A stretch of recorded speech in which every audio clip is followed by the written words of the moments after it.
Welcome to Fantasy Fanline.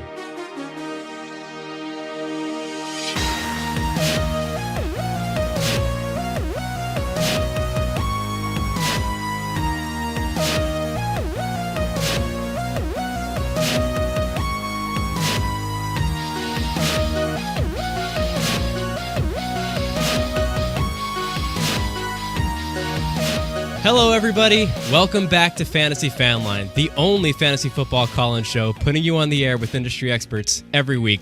I am your host, Greg Scalera. We are at about the halfway point of the season, and I am stoked to still be here with you. This is episode 11, 12, 13. I can't believe we've done that many already, but we have a very special guest today who I'll get to in a minute. Before we start, just some housekeeping. If this is your first time tuning in, welcome to the show. We have different industry experts on the air every week with us to take your calls, answer your questions, and just generally talk fantasy football with us. We are here to answer your queries, but also to get your opinions. So if at any point today you hear something that you want to chime in on, let us know what you think. Give us a call. The number is 618-FANLINE. Our phone line is open for the entire hour, and feel free to call in and join us on the show anytime today. We're live right now and every Saturday for the rest of the season at 2 p.m. Eastern Time. You can watch us on YouTube, on Twitter, on Facebook, on Twitch, wherever you want to find us. Subscribe and hit the bell so you know when we're live. We are on all platforms at Fantasy Fanline, and every episode is available the following morning in audio format on all podcast platforms. You can visit our website, fantasyfanline.com, for a full schedule of our upcoming guests, or to submit a question to our mailbag if you can't join us live. We have a few really great mailbag questions that we're going to take today live on the air, and hopefully we'll get to yours next week if you're listening. If you like what you hear today, leave a review, tell a friend to tune in, and if you really like us, you can find us on Patreon at patreon.com/fantasyfanline to earn some sweet perks. So without further ado, I'm going to introduce today's guest. He is friend of the show, Saunchy Value. He's our leading caller of the season. That's right. Saunch, dude, welcome to Fanline. It's great to finally see your face here. This is awesome. I'll never get over that intro. That intro is so awesome. That's like the best song I've heard all year. Thanks, man. I appreciate that. Little bit of inside baseball here behind the scenes. We'll pull back the curtain. I had the idea to do this show last season, and I sat on it, and I just couldn't get around to putting it all together. And I was like, oh, man, can I do it? Can I not do it? Is it worth the effort?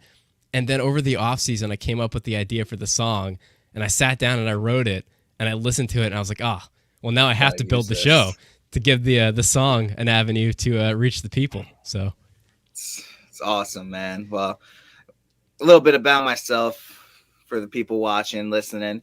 Please. I started playing. I'm Saunch, Steve. My friends call me Saunch. I call myself Saunchy Value because, as you said, the industry experts come on this show. I consider myself one. Very passionate and diehard about fantasy football. I started playing in 2004 with players like Dante Culpepper, Sean Alexander, Tony Gonzalez, Adrian James, Torrey Holt. So I've been doing this for a while. I'm in 7 leagues this year with multiple formats, some with friends, some with strangers that became friends. So, some I with love me. It. Yeah, you're in the friends group. Come on. Thanks, dude.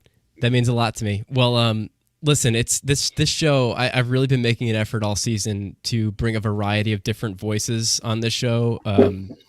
As a means of resources to our listeners. And, we've had podcast hosts on here. We've had writers, content creators, analysts, researchers. And I think it's really cool that we get somebody who I guess you would consider yourself not just a player and consumer, but also kind of a private consultant of sorts. I mean, I've reached out to you for advice. Everybody in our community, our social circle, considers you somebody who you can reach out to at a moment's notice and kind of get not just the opinion of a friend and fan, but an educated opinion of somebody who consumes content pretty much 24/7. I mean, I don't know if I know anybody in my life who's more dialed in to the community and its conversations than you are. So great to have you on the show, dude. Our phone line is open, 618-FANLINE. If you want to pick up your phone, give us a call. We will chat with you. We will answer your questions. We had one caller who was on our queue in pre-show who has since hung up. I guess he gave up waiting for the show to start.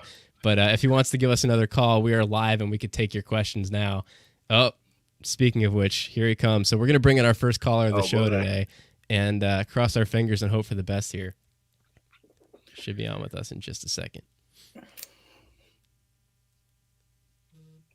I think he's still getting the pre-show introduction speech. So spoiler alert, if you've never called us before, you get a little opening speech and a elevator music version of our theme song. It's one of my favorite parts of the show.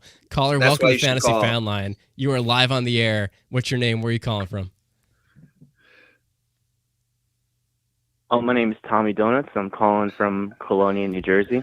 Sir Tommy of Donuts, welcome to the show. What's up, Thank bud? you very much. Thank you very much, Mr. Juggernaut. What can we do for you today, Saunchy buddy? Value on the line right now, too. Oh, yeah, On our the esteemed line. guest. Yeah. You got a question for us today? Well, I have a question. This question, I'm gonna let you take the backseat on this one, Greg. Great. This question is personal between Saunchy Value and I. Okay. Big question for this week is Jeremy McNichols or Julio Jones in my flex spot. Oh, man. Well, I know exactly what you're talking about because we're in a league together. And since I'm the one who traded you Julio Jones, he's probably going to go off. Jeremy McNichols, we don't know too much yet. They just got AP. I could see him catching passes, but I would probably – apparently Julio is really healthy right now. He's finally got back to health. Out of those two, I'm probably going to go Julio in another night slate there. Yeah, I know you gave me the a break on that question, but I would agree with our expert guest here. I would go Julio. Titans got the Rams this week. There's just too many variables, and I know when you're in a situation where Julio is the safer bet of the two options, you're really in a predicament because That's Julio rough. is Mr. Question Mark, especially this season with all the injuries and the competition for targets. But I think you got to go Julio here, especially in a PPR format. Hope for the upside. Yeah, that's what I was thinking too, especially since I'm playing my next door neighbor this week in fantasy football. That's a big deal, this is man. Bragging rights right now. Bragging rights. Yeah, you can't It show is. your face when you lose that match. I know. That's why I figured I'd get the call from the experts right now. And if he happens to lose, I might as well get the expert opinion on who to pick and who not to pick. Yeah, that's the way to go, man. That's what this show is here for. So we're happy we could guide you in the right direction. Hopefully it's the right direction. If we get it wrong, don't call back and let me know next week. You could just shoot me a text. Yeah, congratulations on Julio's 2-touchdown, 100-yard game. I know. I traded Miles Sanders for Julio Jones. I had 4 starting running backs and needed a receiver. So I was like, you know what? Why not? Let's go for it. Yeah, it's a good question, man. I think a lot of people are probably wondering what to do with Jeremy McNichols right now. We've been hearing some good things about Adrian Peterson out of that camp. Sanch, do we expect Peterson to be the guy over there? What kind of role do you expect for Peterson moving forward? It's Adrian Peterson. They're gonna run him. How much? I'm not too sure. They're gonna use McNichols as well. Losing Henry was just a tragedy for them. Yeah. I don't think they know what to do right now, but AP was ready to go.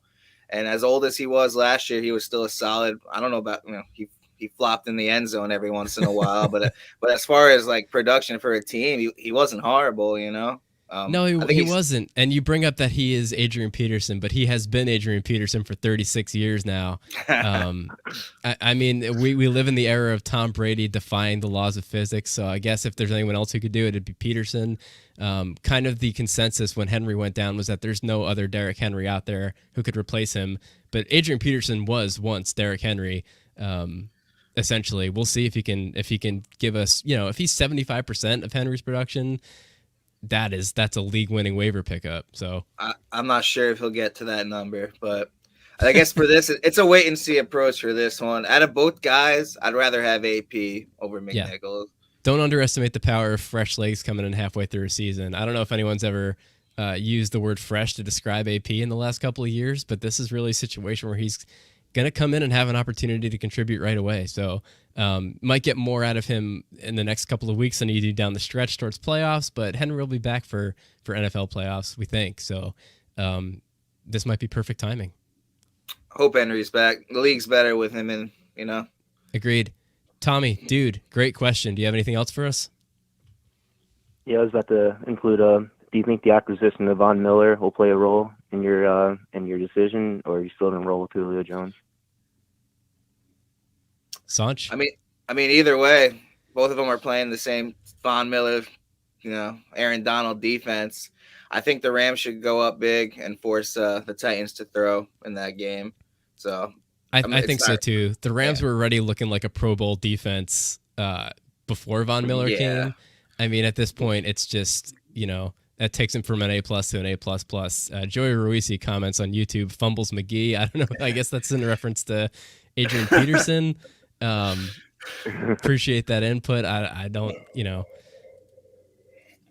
I can't remember AP's recent history of fumbling.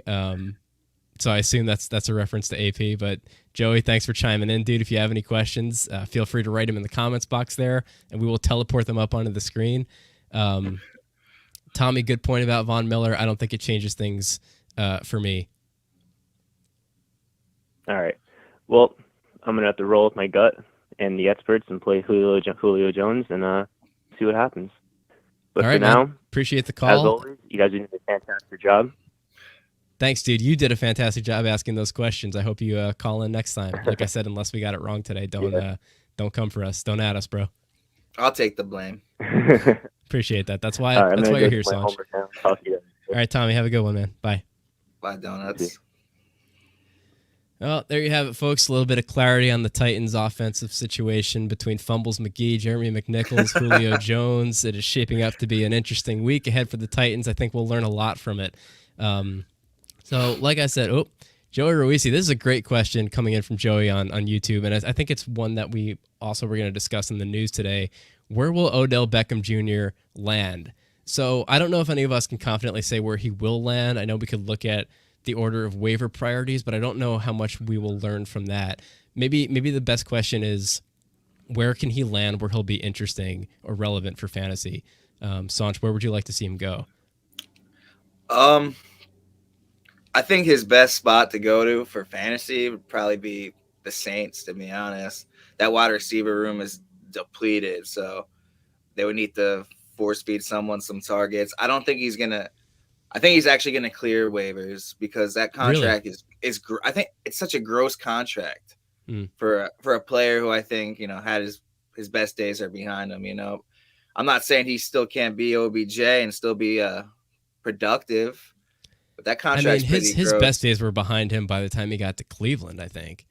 He's just such a superstar name that, it's been 4 or 5 years since he was really dominant, and we're still sitting here like, after 3 years of, averaging 2-3 catches per game, we're like, man, can he go somewhere and be a world beater? Like, that's the kind of start to the career that OBJ had.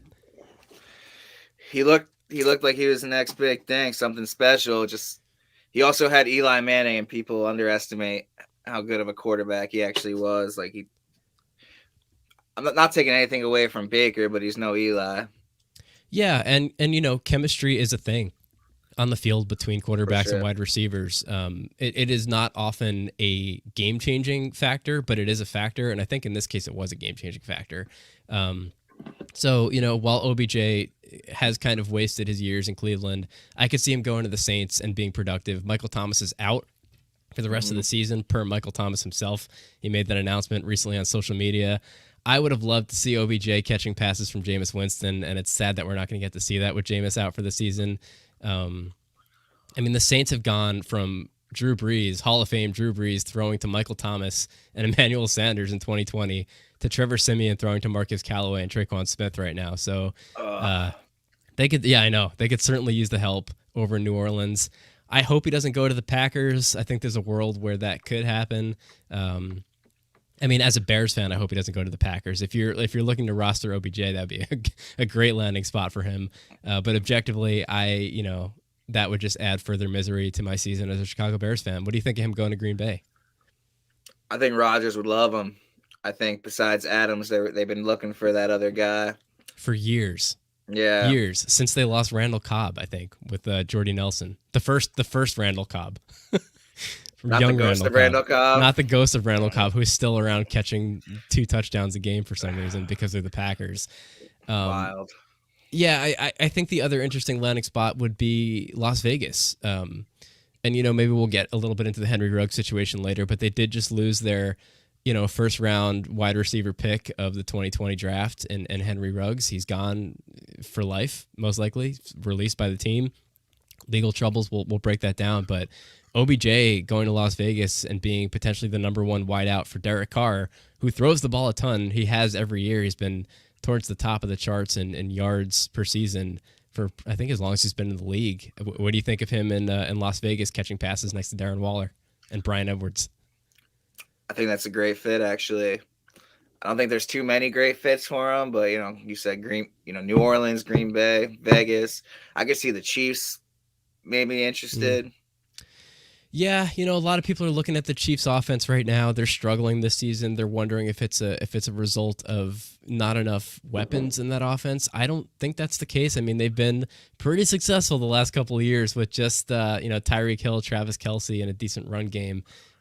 There's never been really a valid wide receiver too. Kelce and Hill have been 1A, 1B receiving game wise. I don't know that going to Kansas City gets OBJ enough to sustain fantasy value. It'd be great for Mahomes.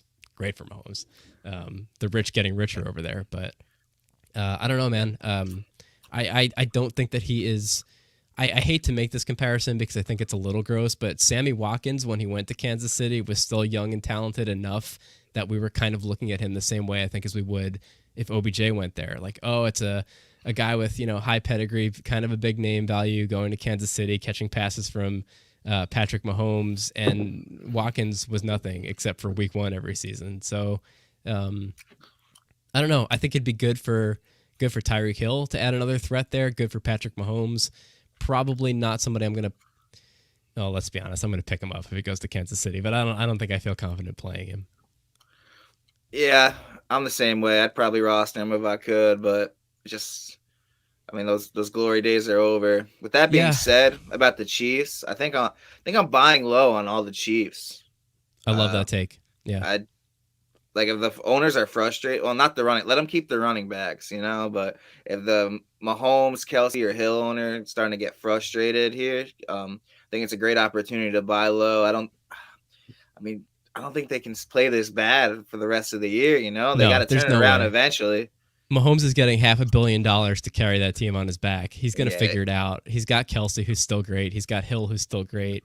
Andy Reid is still a great coach. That defense is awful. I think that will continue. They're not going to keep losing games at this pace, I don't think. I mean, I know they beat the Giants last week, but that's probably considered a loss considering how close that game was in the public perception. I'm a Giants fan, and I agree. They did not look good. Well, Justin writes in on YouTube, kind of changing the subject here. Waddle or DJ Moore this week? Thanks ahead. Justin, you are welcome ahead. Saunch, what do you think? Who do you like this week? Let me pull up the matchups here. Oh, boy. Is Darnold playing? We have the health on Darnold? That is a great question. The last I heard was 50-50. Well, I think if Darnold plays, I'm rocking with DJ Moore here, just the chemistry they've had early in the year. But if not, I'm loving Jalen Waddle against Houston, especially with Parker hurt. So if Darnold's active, I think I have to roll Moore over Waddle. But, if Darnold's not active, I have no problem playing Jalen Waddle in this matchup. Yeah, I mean, DJ Moore had an incredible start to the season and has kind of trailed off since then. I'm pulling up his game log here. He was over double-digit points first 4 weeks of the season and then not again since then. So really a perfect tale of two halves here. And I don't know that I expect a return to that. I think he's going to realistically land somewhere in the middle the rest of the way. I like him as a high 2 with low end 1 upside. Sam Darnold is what he is. I mean, we talked early in the season here on this show about we had a similar question to one that we have later today about trends that we expect to continue or to stop. And after the first few weeks, I was like, we're not going to keep getting QB1 level Sam Darnold the rest of the way. It's just not going to happen. And we have seen that come to fruition. I think they're both really talented guys. Waddle's got a great matchup. Saunch, I like your take on the conditionality of Sam Darnold. So, Justin, hope that answers your question. Feel free to write in, let us know what you think, and let us know if you have any more questions. One more thing about that early DJ Moore production with Darnold has to the CMC being healthy and the defense is watching them all game has to factor into that. So, if CMC is healthy, if he gets his first start in a long time this week and Darnold's playing, I'm happy playing DJ Moore. So you're totally diving back on the DJ Moore bus if both those guys are in. Yeah, Yeah. I'm rocking with DJ Moore if those guys are active. Yeah, I agree with that. I like Waddle for the floor against Houston. I like DJ Moore for the upside. I think that Dolphins Texans game has the potential to be an unexpected shootout. I know that's not what you think about when you look at those two teams, but Texans finally have a starting quarterback this week. Tyrod Taylor is coming back and has the potential to put up some points on that Dolphins secondary. We'll see what happens, man. I think Waddle. I like him as a DFS play this week. I'm not a big DFS guy, but if I'm gonna, throw a dart at a player to have a big self-contained week, Waddle's a value. Well, good thing we're going head-to-head in DFS this week, and good thing I have Jalen Waddle as one of my receivers. So that makes me feel terrible because I did not start him in that lineup, but here I am recommending him to you. So great. Guys, our phone line is open. Just a reminder, 618-FANLINE. If you want to jump on the air with us, you can give us a call. We will chat with you live on the show, answer your questions. We also have a mailbag on our website, www.fantasyfanline.com. And you can go there. You could write in anytime throughout the week. We will take your questions live on the air. We're going to jump over and take some of those right now, if it's cool with you, Sanj. Let's go. All right, let's get into it. Rose in California wants to know, if you could package Cordarrelle Patterson to get Nick Chubb rest of season, would you do it in a redraft league, she specifies? This is a really interesting question. It's closer than it looks, especially if you exactly the note that I made. Especially if you play in PPR with Cordarrelle. But as I said before with the OBJ, the Browns play better without OBJ. And now that I think Chubb should be completely healthy. He's practicing in full now. He's an elite talent, and I think I just want Chubb on any of my teams, any chance I can get. I probably would package Cordarrelle to get Nick Chubb. But I'm not taking anything away from Patterson. He's the pickup of the year in the classic year 9 breakout here. Yeah. But so to be clear, you're not selling high on Patterson just for the sake of getting rid of him. Patterson has some staying power in an offense with probably no Calvin Ridley moving forward for the rest of the season. It's going to be him and Kyle Pitts in Atlanta, and that's it. Yeah, I'm not giving away Patterson for cheap, but if I can get, a package deal for, we'll say, Nick Chubb or, Dalvin Cook or something, like like a 2-for-1 trade for one of those guys, I'm doing it. But yeah, at the end of the day, both these guys they're heavily involved in their respected offenses, and they should be good for your team, great for your teams going forward. Yeah, I like this question because I think it's crazy that we're at the point where this is even a question, but here we are. And it's really a two-part question, right? It's do you prefer Chubb to Cordarrelle rest of season, which I think you and I both do, even though I think you could squint your eyes and make the case that they're about even, just with Cordarrelle Patterson's usage, Chubb kind of splitting things with Kareem Hunt in Cleveland. But I totally agree with you. I'm going to bet on Chubb rest of the way and not lose any sleep at night. Even if it goes the other way, I feel confident enough in the process of that decision-making to take Chubb over Patterson. For sure. Hypothetically, what kind of deal are you looking to make if you're packaging Patterson? What level of wide receiver or running back would you be willing to give in that kind of a deal? That's what I'm saying. It really all depends to what the package is with Cordarrelle. Like, if I'm the Chubb owner and you offer me, we'll say, Cordarrelle and Mike Williams, I might smash accept on that. I'm gonna have to do some research and really look into the schedules. But if you offer me, Cordarrelle and Christian Kirk, no chance I accept it. So it really all depends on what you're packaging. I'm assuming you're gonna package a receiver with Cordarrelle or something. It really depends on what the tier is on the second player you're packaging. All right. I think that makes sense. We have some comments coming in fast and furious from YouTube here. Some questions. Half-point PPR. Need a running back and a wide receiver. Boston Scott or Darrell Williams, Judy or Tony? Thanks, fellas. You are welcome in advance. Sanch, what do you think, man? A lot to unpack here. As far as running back, I'm going to roll with Boston Scott after how he looked, last week. And Darrell Williams, we talked about how poor the Chiefs have been playing, and we both expect them to bounce back. But by God, that's Derek Gore's music. Yeah, this guy Derek Gore that they love, apparently, it came out of nowhere. I don't know what to think about that running back room. I'd rather stay away. So I'm rolling with Scott as far as the running backs. Judy and Tony, it's close, but I'm expecting Tony to catch his first career touchdown this week. I think that Giants-Raiders game will have a lot of points, to be honest. Judy, still coming off the injury. I want to see it first. I want to see him ball out first. That's not, Tony's been banged up all year, but they're both elite talents in my opinion. For this week, I'm rocking with my boy Tony. Yeah, there's a lot of talk about Jerry Jeudy being a top-tier wide receiver talent, and I think Kadarius Toney is making a case. I know it's a very short sample size, and he didn't quite have the hype coming into the NFL draft that Jerry Jeudy did, but dude looks incredible on the field. Good. I think he's going to be a world beater. He looks like a superstar, and I think that there's a lot less competition for healthy targets in New York right now. So I would roll with Toney, and I like the Boston Scott take as well. 2 for 2 on both of those. Good questions. We have some other YouTube questions, but we have another call coming in that we're going to take first. Gentlemen, we will get to on YouTube in just a minute. I'm going to go ahead and transfer this caller onto the line. Caller, welcome to Fantasy Fanline. You are live on the air. What's your name and where are you calling from? Joey from Tom's River. What's up, Joey from Tom's River? Welcome to the show. What's up, Joey? Thank you. What can we do for you today? Hello, Saunchy. I put it in the up, YouTube chat, but I got a couple of questions actually regarding Robert Woods and my fantasy team. Is it worth trading to try to get a better running back, or do you think he's going to get more action?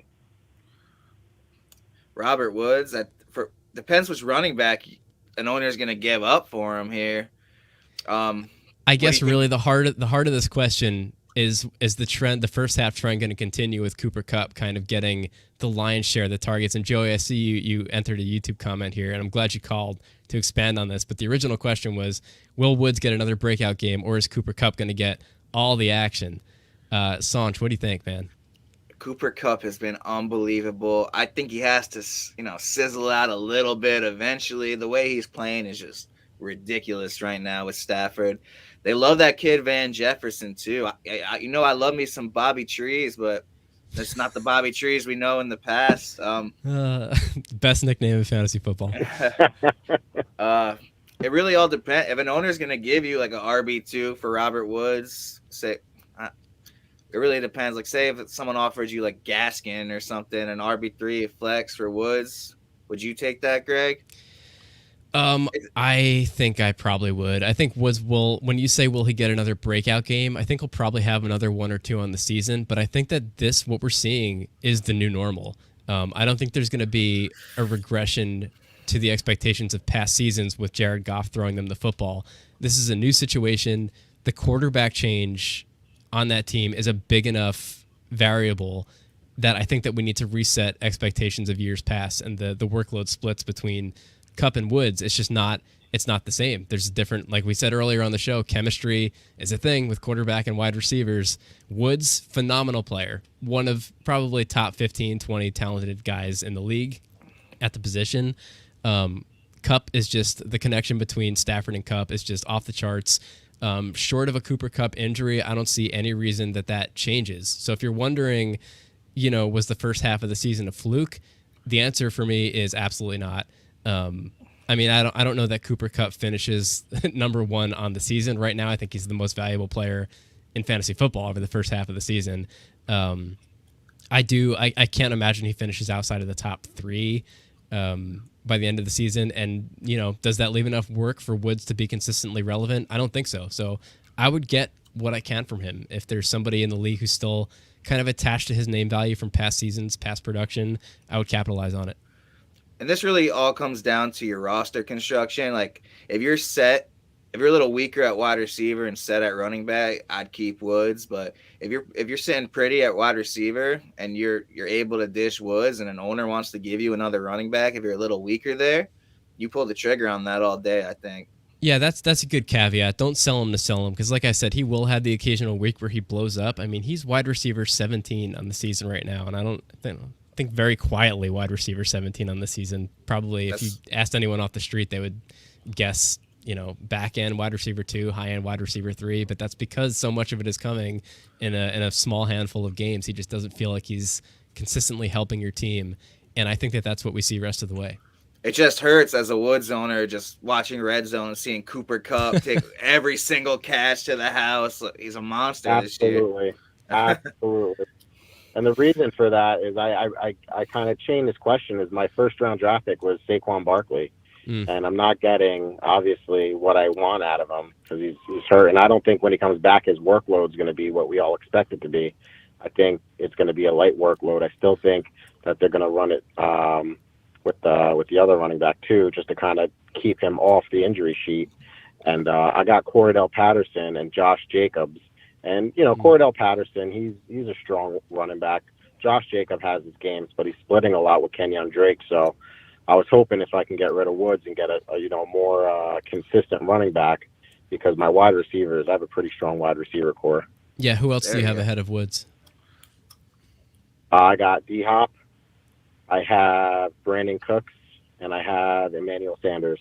Oh yeah, you're in good shape, man. I don't hate your running back room either. I mean, Patterson is great. I expect him to continue to be great, especially with the question marks around Calvin Ridley in Atlanta.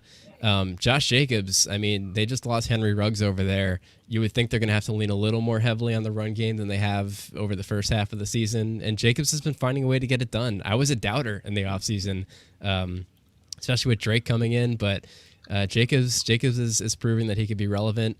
Still, though, looking at your roster construction, like we said, I'm not selling Woods for the sake of getting rid of him, but if I have a need at another position, and I think you could benefit from getting some running back depth, I would go ahead and do it. I would even maybe think about packaging Woods with Jacobs just to kind of upgrade to maybe a higher tier running back too. Sanch, what do you think of that suggestion? Maybe like Austin. Sorry, what's that, Joey? Maybe like an Austin Eckler. Good luck. Dude, if you could get that done, you got to teach me your negotiation tactics. You got to get me in your league. But with that being said, this is the week to play Jacobs against my Giants. I think he's going to have a big week. Let's hope Hopkins gets healthy. They might sit him this week. If he's hurt, I hope they do. Let's not rush him back. We still have a lot of football to be played, a lot of fantasy matchups left. So let's hope. If Kyler and Hopkins are banged up, if the smart thing to do is to sit them both, please sit them both because we want them for the rest of the year and that stretch for the championship. Yeah, I mean, somebody that I've been trying to buy pretty low on, especially in the bye week, and we have a mailbag question where we'll get further into this later in the show, but Leonard Fournette is really somebody who I think is going to be a consistent, productive running back too. He's getting great usage every week. He's on a high-powered offense. Sanch, would you do Jacobs and Woods for Fournette? Do you think that highly of him? I think I would. Ronald Jones stinks. Let's be real here. And Fournette's Brady's guy, and he looks like the real deal. Took him long enough. He had that playoff push, the Super Bowl push. But I'm liking Fournette. If I could get him and have him in my lineup safely every week on that Bucs offense, I would not mind doing that trade. Yeah, me too. Joey, what do you think, man? Is that helpful? I do, and I thank you guys so much. I appreciate all the information and effort. I appreciate it, guys. Sure, man. Appreciate you calling in. Joey. And hope to talk to you on a future show, man. This is great. Thank you. Enjoy your day, guys. You too, dude. Good luck. Bud. Bye. All right, good questions, good conversation. Let's keep it rolling. Sanch, how you doing, man? You holding up? You need a break? Feeling good. I could go for hours, man. Keep the questions coming. This is my. Might have to do an extended format next season. Let's go back to Justin on YouTube here. He's wondering Bateman, Jamal Agnew, or Kenny Golladay. Start one. I got lots of injuries, dude. Boy. You must have lots of injuries because this is a rough situation here. Bateman, I think, is banged up. I mean, Galladay's been banged is Golladay, but Golladay, I think I saw this morning that he is expected to play. Yeah, he's practicing. Out of these three, Galladay's playing. I'm playing Kenny G. As I said, I think that Giants-Raiders game has some points, has a lot of fantasy points. Giants need them. They can't just rely on Tony and a bunch of water boys at wide receiver. So they paid this guy so much money. Is that where we are with Dante Pettis? I know he's on IR, but is he a water boy? Besides I that agree. 1 week. Dude, Agnew is interesting. He's somebody to keep an eye on. I don't think I feel enough trust in him to roll him out over a guy like Kenny Golladay yet. But keep an eye on those targets, man. If they keep coming, watch out. We have another caller on the line, so we're going to go ahead and take this question. Keep coming. Hey, caller, welcome to Fantasy Fanline. You are live on the air with us. What's your name and where are you calling from? Hey, bud, it's Joe from Boston. How you doing today? What's up, Joe from Boston? Thanks for calling, What's man. up, Joe? What's up, Saunchy? I got a question for you. I got a question for Saunchy and for Greg. So Shoot. I have Kyler Murray, dude, and I might have to pivot here. So should I go with Saunchy's boy Danjo, or should I go with Tyrod Taylor? Oh man, I'm What do you rolling think, Daniel Sanch? Jones over Tyrod Taylor. But if Kyler Close though, right? plays even without Hopkins, I'm playing Kyler over both those guys. But if he's out and you need to make the pivot, I think with Galladay and Tony and the points I'm expecting in that Giants Raiders game, it's not biased. Mhm. I know Daniel Jones they both kind of have the rushing floor, but I think I'm rolling with Jones over Tyrod Taylor. Yeah, I think Taylor's a really interesting QB2 this week. I said about 20 minutes ago that I expect a surprising amount of points in that game against the Dolphins, but I can't in good conscience recommend him over an injured Kyler with no Hopkins. I think I would still 10 times out of 10 roll with the upside of Kyler Murray there. He's still got some really great receiving options, and dude, he could outscore those other two guys with his legs alone. I mean, they're all mobile quarterbacks, but not on Kyler's level. If Kyler does not play, I agree. Kenny Galladay, Daniel Jones is the play there. Totally. I love Danjo. I think he's due for a big game, and it's a good matchup. But the Tyrod could be sneaky too. So Definitely but sneaky. if Kyler plays, it's 100% Kyler. Yeah, 100% be. Kyler over both of those guys. I don't expect Hopkins to play. So if you're getting Kyler, you're getting some sort of limited version of him. He's not going to have the upside that he usually has, but it's short of him leaving the game, it's always hard to imagine Kyler busting. Yeah. Okay, so for you, Greg, Monday night, right? You got the Steelers, yeah? Unfortunately, Bears versus Steelers on prime time. Yeah. Okay, so let's say Kyler has the late game, the 1 o'clock late game. Let's say, or whatever, the 4 o'clock late game. Yeah, he's 4:25. Let's say I skip Danjo, I skip Tyrod, and Kyler's out. Do I go Big Ben Monday night? You're saying over Daniel Jones? Or there's nobody left really after those morning games. I see what you're saying. So I see what you're saying. So if you miss on the 1 o'clock window, planning to play Kyler, because Kyler that's worth mentioning here. Kyler's expected to be a game time decision, and he's a 4:25 game on Sunday. I don't expect Big Ben to have a good week, and this is a tough situation because I assume Justin Fields is not available in your league, so there's no other option really, unless who's the Sunday night game?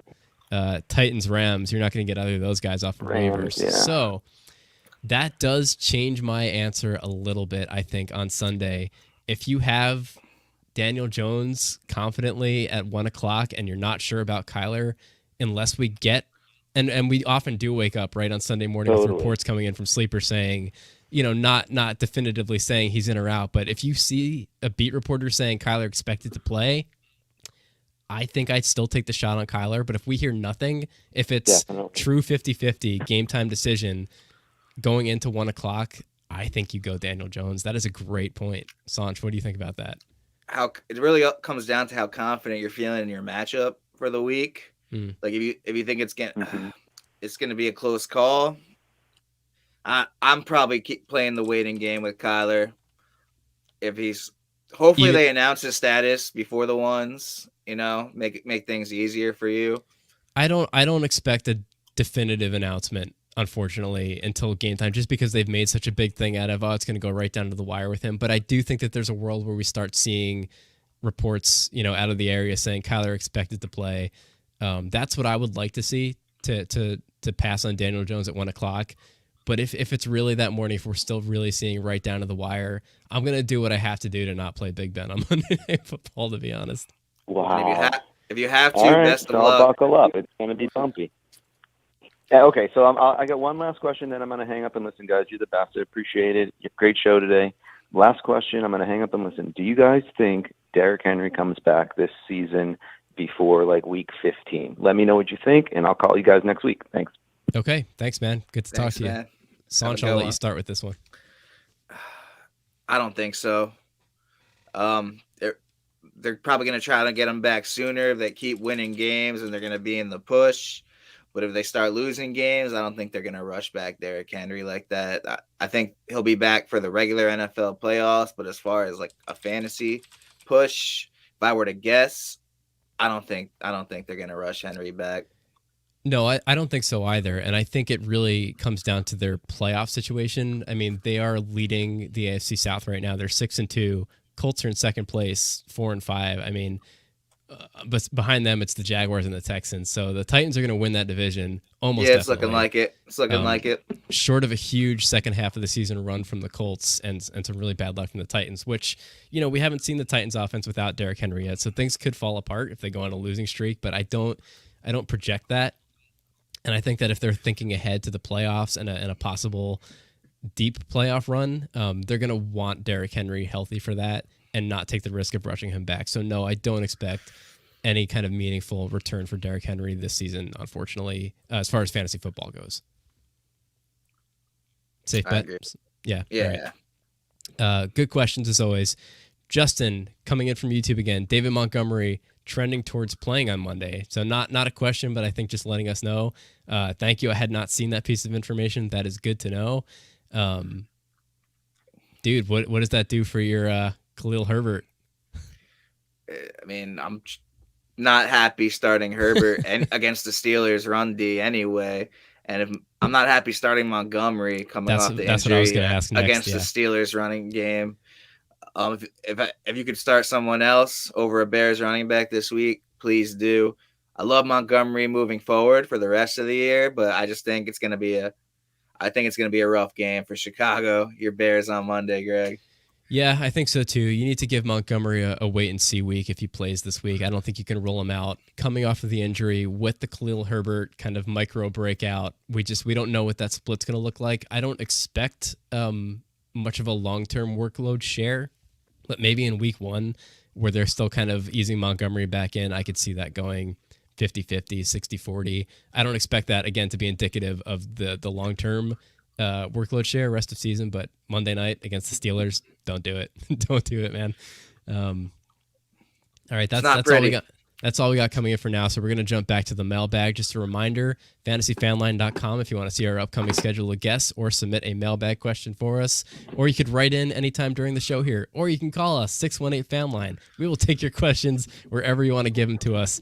Eric in New Jersey is wondering, what is the first half of season trend that you each expect to change in the second half? Saunch, what do you got for us? Off the top of my head, I think that trend of Dalvin Cook having 2 touchdowns so far is definitely going to change, man. I expect him to finish with at least 12. I think better days are coming if he can stay healthy. I think he's going to be one of those guys who has that, one of the second half MVPs after the poor touchdown production starting. If for some reason any owner's frustrated with Cook and the 2 touchdowns only he has right now, buy him anywhere you can. I think Dalvin Cook's the league winner this year, and obviously, that 2 touchdown it's not gonna stay like that. He's gonna score a lot more. Yeah, for sure. With the caveat, of course, that he stays healthy, which has been an issue in the past for Cook. But I like that you brought up, if he has a manager in your league who's a little shaken on Cook and maybe he's got strong running backs behind him, go make an offer. And I assume that this question comes in looking for an actionable takeaway, like what can I do about this trend to get out ahead of it? So I think making an offer on Cook is the right answer. And it's funny you brought that up because my answer is also in Minnesota. I think the trend of Justin Jefferson being good but not great and being outscored by Adam Thielen, I don't think it continues. I mean, Thielen has always kind of been the touchdown ratio anomaly. And I'm sure we're all tired of hearing there's only so long he can do it, but there's only so long he can do it. He's the wide receiver 12 right now on the season. Adam Thielen is, and Jefferson is wide receiver 18 in average points per game. There's no way that's where he finishes. There's a great stat that came in from Jason Petropoulos of Brodo Fantasy. Shout out to our guest next week is Santiago Casanova from Brodo Fantasy. But Jason says Justin Jefferson is 14th in the league in adjusted air yards and 5th in the league in true target value, which are two stats that quantify the worth of the air yards and the worth of those targets respectively. So basically, he's expected by way of analytics, by way of metrics, to be somewhere between 5th and 14th, and he's sitting 18 right now. There's just no way. He's too good. And that defense is worse, I think, than we were expecting it was going to be coming into the season in Minnesota. So if you can go out and get Justin Jefferson at kind of a wide receiver 2 price, I think he's got top 8 upside rest of the way. I would bet on it. I'm buying on Cook and I'm buying on Jefferson. Yep. Give me those Vikings except for Adam Thielen. Let's go.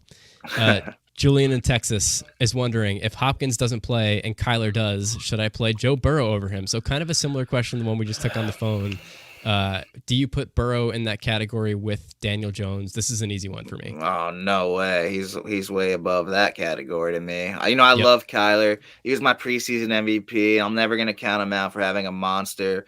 But he looked pretty hobbled and, couldn't get much going without Hopkins last week. And it makes sense because Hopkins is so damn good. But Burrow's been tearing it up as far as consistency. Chase is the real deal. And that stack should be a problem for years to come. The matchup is juicy. I believe the Browns are giving up the 5th most fantasy points to quarterbacks right now. That is correct. So I'm taking Kyler rest of season, but I think I'm gonna rock with Joey Burrow this week. And some people have it way worse when it comes to QB sitter starts. So it's a good dilemma to have if you're having. Yeah, this is one that you should not lose any sleep over. The Daniel Jones one, I understand with the timing of it. Joe Burrow also has a 1:00 game, so with Jones, it's like, do I pull the trigger on Jones and maybe miss out on Kyler if he sits? With this one, I don't think it matters because Burrow is a great option, and he's somebody who I'm not gonna feel bad playing in a vacuum no matter what. So. If Hopkins doesn't play and Kyler does, yes, you should play Joe Burrow over him. Good question, Julian. Let's keep it moving. We got about 15 minutes left here on the show. Dude, time flies when you're having fun. This is great. We have a handful of mailbag questions. We have some news that we'll touch on if we have time. If not, anyone listening to the show, you guys are up on the news. I don't, You mind if I give one more trend I think that's going to change in the second half? Please do, man. Yeah, go ahead.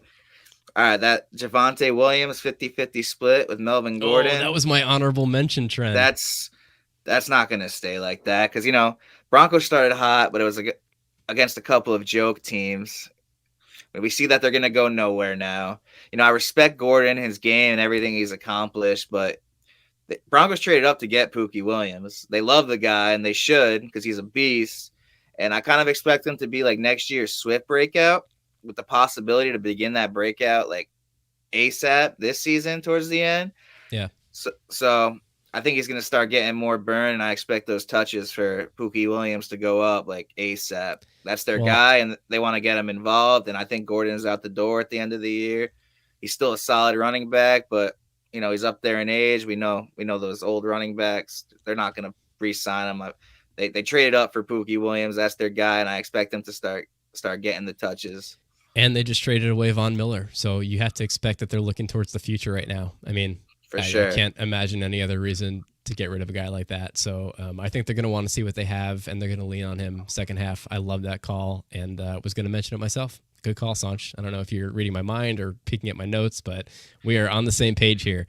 Great minds think alike. Oh, yeah, that too. Brock in New York wants to know, pick 2 to play this week: Kadarius Toney, Elijah Mitchell, Darrell Williams.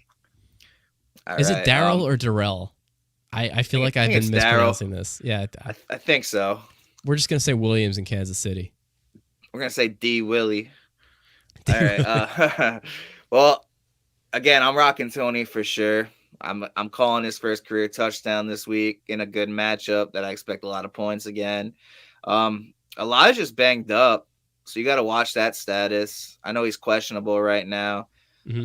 I know Jeff Wilson's coming back, and Elijah's been the guy for San Fran, but you still have that feeling in the back of your mind that it's a San Fran back, and you never know what's going to happen any given week.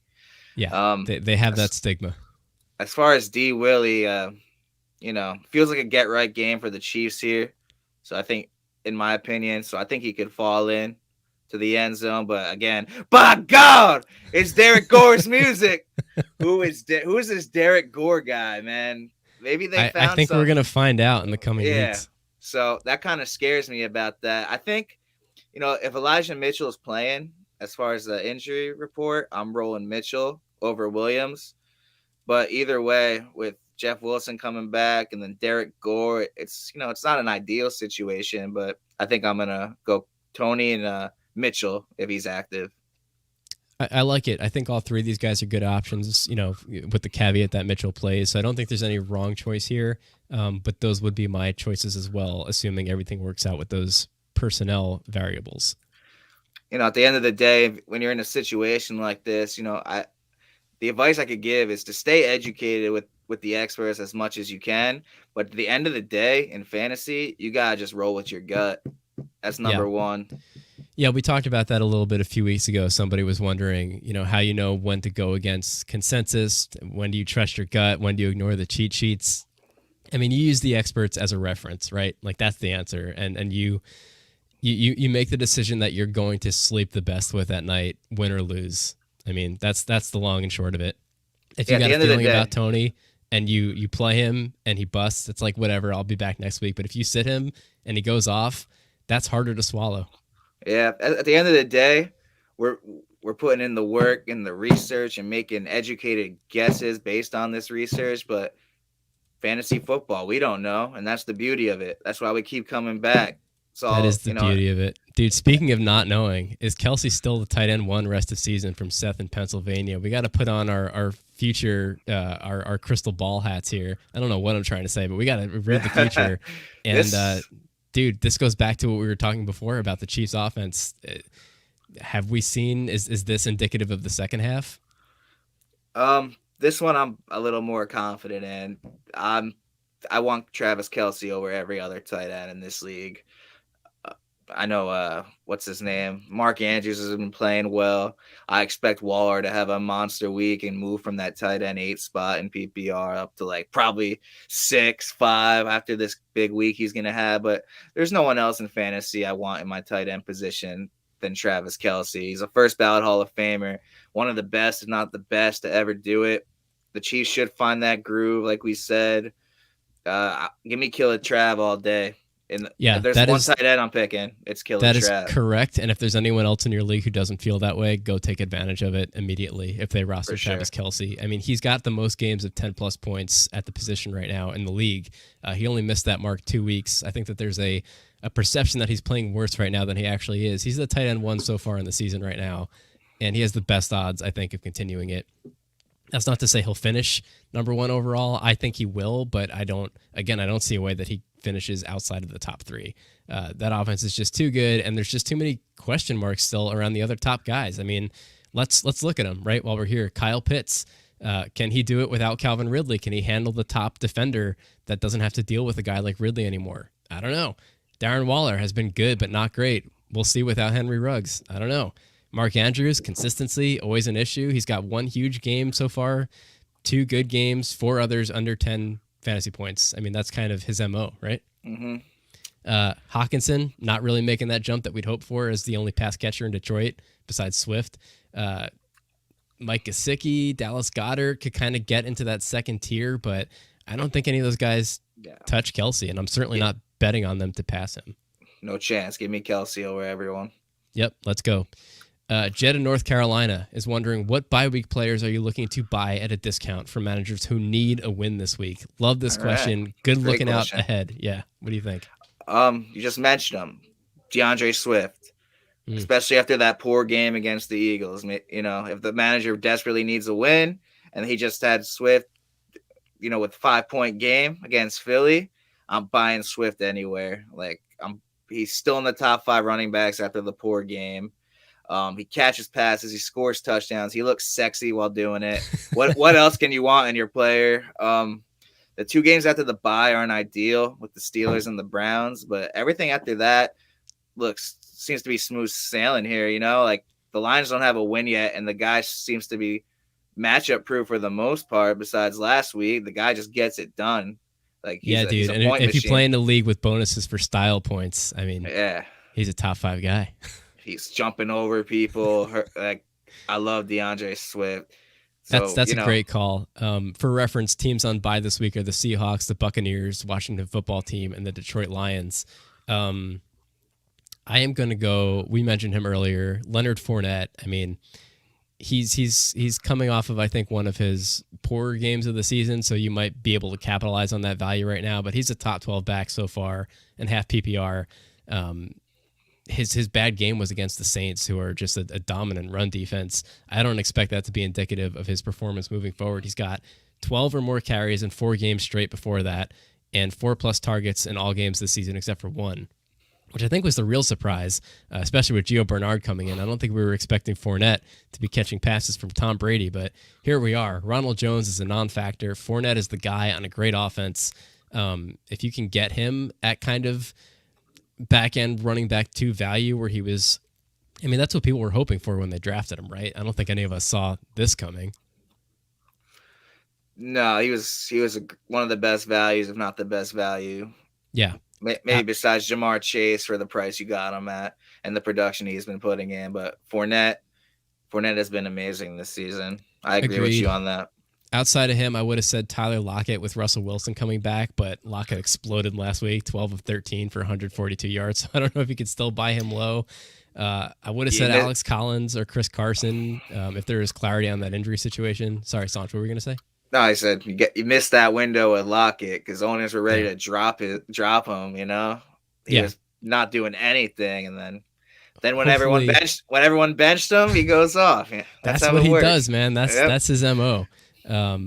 So the running back situation in Seattle, if that clears up before Russell Wilson comes back, that might be a good thing to get in kind of on the ground floor of running backs in Seattle have typically done well with Russell Wilson under center, not so much with Geno Smith. Maybe Logan Thomas in Washington. He's expected to come back after the bye. So if you need some tight end help, he's probably a good guy to look at.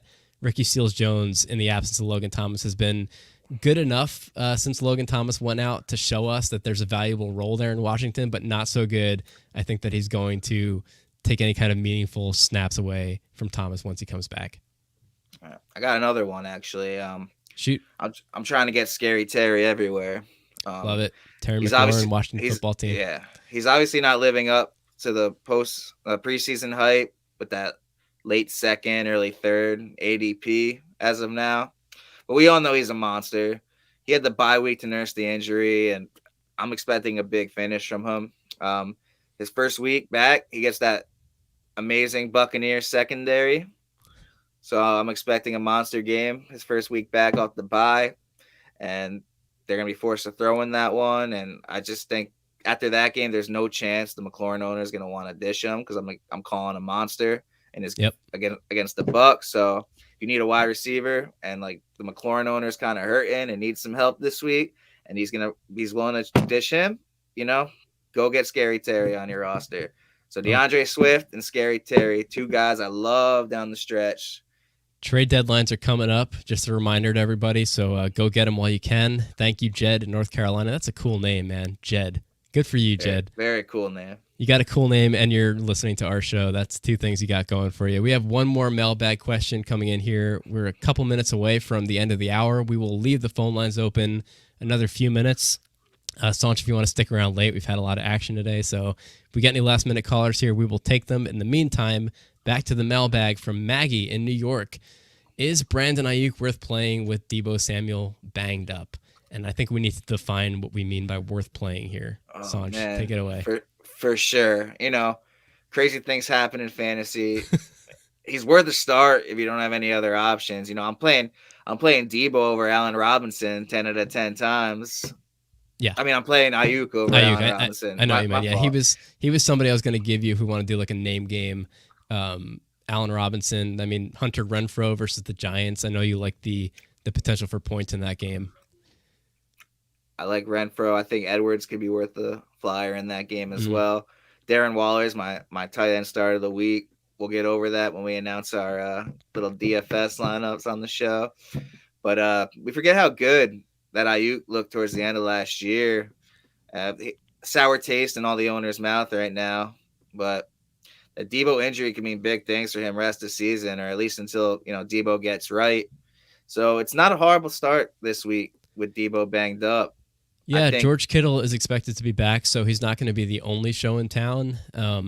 So don't expect him to get, 10, 12 targets. But I think, he's not an inefficient receiver. So if he gets 6, 7, he could do something with it. You playing Ayuk or Kenny Galladay? Kenny Galladay.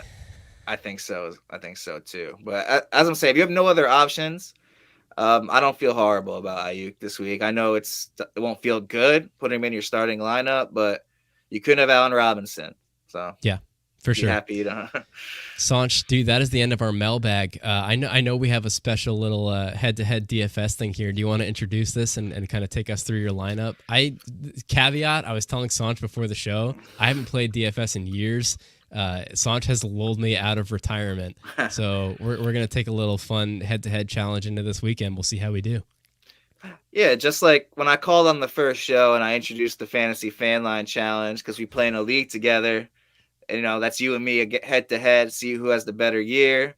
We're pretty close right now. I have to bring up my Week 5 victory, 160 to 123. Lamar Jackson going crazy.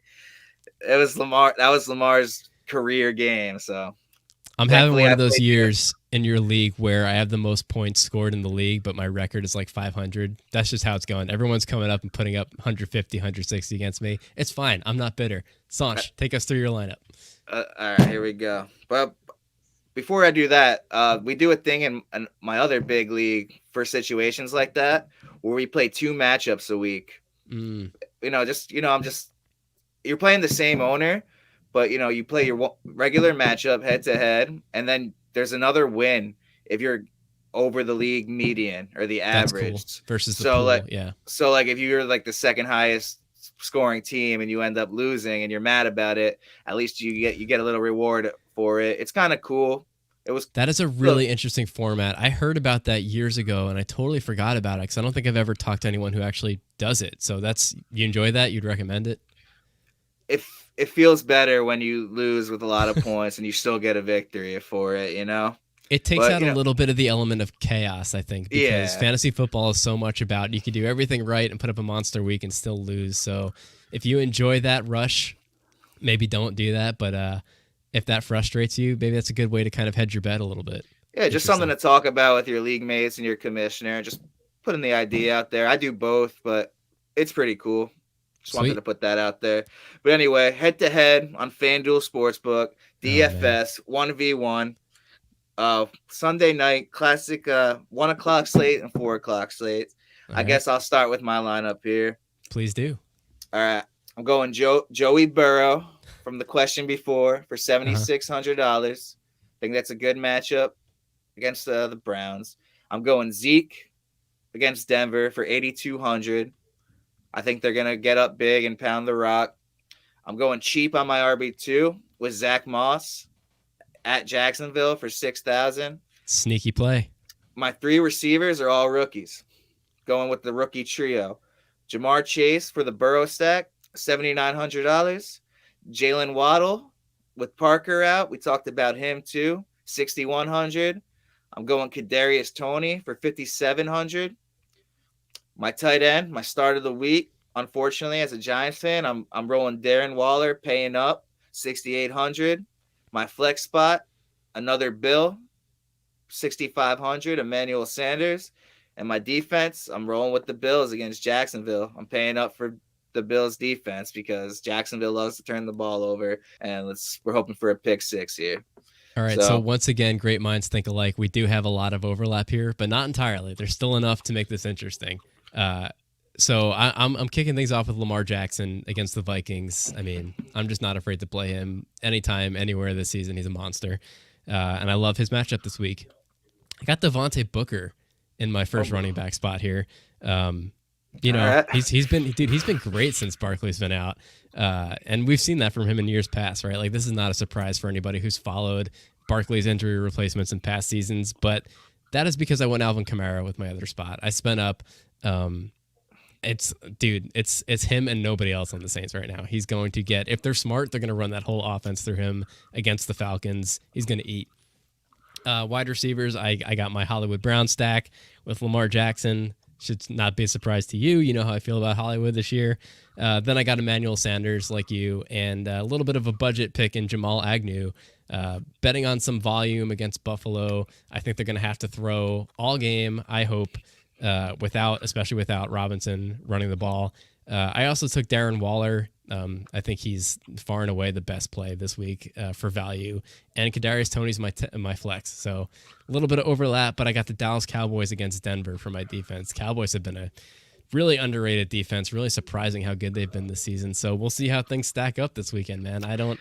I think you got a great roster. I don't feel super confident. I'm not going to lie. You as well. I mean, Lamar Jackson, Hollywood Brown, they go for 2 touchdowns. It's over for me. So anything can happen. That's a stack that can really compensate for deficiencies if my guys underperform anywhere else. You know, if Jamal Agnew remembers that he's Jamal Agnew and does nothing this week, it wouldn't shock me. But that's why, you know, you load up on high upside, guys. So we'll see. It's a fun idea. Both teams seem pretty solid. So I guess I'll call in next week and then we'll recap it. Please do, man. And I'm sure this won't be the last time we have you on as a guest, dude. This was a blast. We are at the end of the hour. Do you have any parting words for our listeners here, for your new fans? You guys are great, just like me in fantasy. You know, I'm the best. That's true. If you're listening to this show, you're doing something right. You're, pulling information from everywhere you can. I don't know how you found us, but I'm glad that you did. And I've said this in past weeks that I started this show because I think conversation is really important in fantasy football instead of just reading things off of a cheat sheet and kind of following a formula.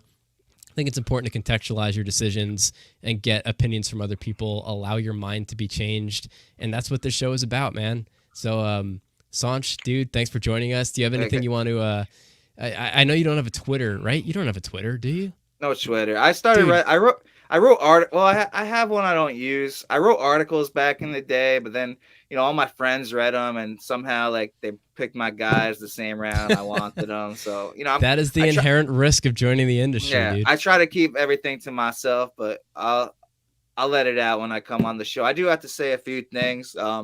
Shoot. Shout out to Calvin Ridley for taking time away. I know it's frustrating for fantasy owners, but as a human being, I'm proud for him putting his mental health first. Hope he finds his peace and gets back to scoring touchdowns ASAP because, you know, life is bigger than football. And with that being said, like, horrible situation as far as the Henry Ruggs thing. Condolences to the girl's family.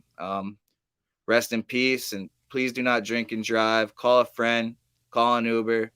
There's one piece of any advice I could give you here is, like, you know, life is precious, so take care of yourself, all right? Yeah, man. Thanks for touching on those. We didn't really get a chance to get into news, but those were 2 big items from this past week since the last time we had the show. And I'm a huge fan of Calvin Ridley, the player, the person. I love the precedent that it sets to put yourself above all else and your own well-being. Respect that. The Ruggs situation, total disaster, so sad, total tragedy, man. And you know, you can speculate on what it means for fantasy football, but at the end of the day, you know, a person lost their life, and Ruggs is done. You know, his life is over. It's hard. 22 years old. It's not good for anyone. It sucks to see. I just hope everyone stays safe and appreciates what they have. And the last news item that I'll touch on before I wrap things up here, I don't think anybody who has listened to this show all year expected me to go through this entire episode without mentioning Aaron Rodgers. My takeaway, Aaron Rodgers, for anyone who hasn't been paying attention, tested positive for COVID, was ruled out this weekend, early in the week, because he is decidedly not vaccinated. My takeaway from the situation, oh my God, this is the universe's belated birthday present to me. Now, to clarify, not happy that he's sick. I don't wish ill or physical harm on anybody, even people that I hate with every fiber of my being. And I do hate Aaron Rodgers. Hope he gets better. Hope this harrowing experience causes him to reflect on his life and retire from football moving forward and gets out of the NFC North and never hurts the Bears again. He went on the Joe Rogan show. He went on the Pat McAfee show and talked about how he consulted with Joe Rogan about his treatment. I can't get enough of it, man. I just want to shoot all of this right into my veins. He sounded like a lunatic. I'm not going to get into the politics of vaccination and making that decision with your body, but Jesus Christ, dude. Do you have anything that you want to... I was gonna say Dr. Joe Rogan didn't give him the okay to play. That was so fun. Dude, consulted, expert, immunologist and infectious disease expert. Excuse me, comedian Joe Rogan. I had a smudge on my notes there. I listen. I have been calling Rodgers an egomaniac and a lunatic for over a decade, and I never have the evidence. I never have a mainstream news item to point to support my claim, and here it is, guys. This is it. The world, I think, is finally united in my vision of Aaron Rodgers as a human being, and you love to see it as a Bears fan. For sure. With that being said, let's keep an eye out on this Love kid, because Jordan Love time in Green Bay, baby. I hope he comes out and throws for 14 touchdowns and 700 yards, and Rodgers never steps foot on the field in Wisconsin again. And this is the only time I'm ever going to root for the Packers in my life, but this is the week, man. I hope Jordan Love, I hope Packers leadership right now is laughing to themselves and saying, look, you all thought that we were nuts for letting Rodgers walk and letting that relationship deteriorate. And I think we're getting a look behind the curtain and seeing maybe this is what they've been dealing with. A guy who just puts his own kind of opinions above the regulations and the well-being of his teammates. And, I don't want to get into it. I think that this has been a very revealing week for the Rodgers situation, and probably is making people rethink their opinions of the Packers leadership for letting that relationship get as bad as it has. Sometimes people are just difficult. Yeah, we'll see. It should be his team next year. Just Jordan Love. And you have to kind of temper your expectations with all your Green Bay starters. But with that being said, you play Devonte Adams and you play Aaron Jones. You don't think twice about it. Yeah. Well, look, for a guy who came into Chicago a couple weeks ago and told us he's owned us his whole life, I wish nothing but the worst for him football-wise moving forward, and the best for him health-wise. Feel better, Aaron Rodgers. You suck as a person.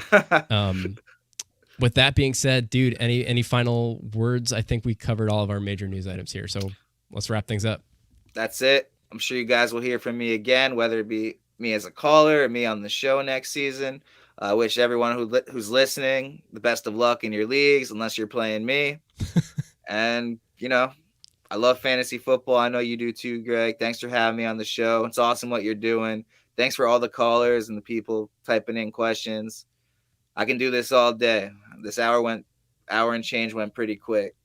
I'll take you up on that again sometime in the future, man. Thanks for being on the show today.